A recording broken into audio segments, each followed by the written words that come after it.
मित्रांनो, तुम्ही जे कपाशी या पिकामध्ये हिटवीड मॅक्स फवारता तणनाशक म्हणून, तर त्यामध्ये 6% पायरिथिओबॅक्टेरियम असते आणि 60% क्विनॉल्फा ऑफ इथाइल असते.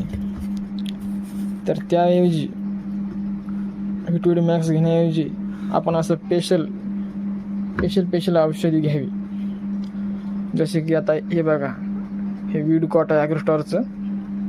ह्याच्यात पायरिथिओबॅक्टेरियम 10% आहे आणि हे क्विनॉल्फा ऑफ इथाइल आहे 5% वालं.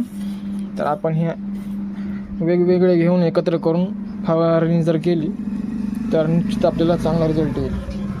कारण की जेव्हा आपण हिटवीड मॅक्स फवारतो तेव्हा कुरडू हे तण नियंत्रण होत नाही, पिवळं पडते आणि नंतर पाणी पडल्यावर पुन्हा हिरवं होऊन जाते. तर हे 10%, कारण की त्याच्यामध्ये टक्केवारी कमी असते औषधीची. याच्यामध्ये बघा 10% आहे. आपण हे फवारा, नक्कीच आपला रिझल्ट चांगला येईल.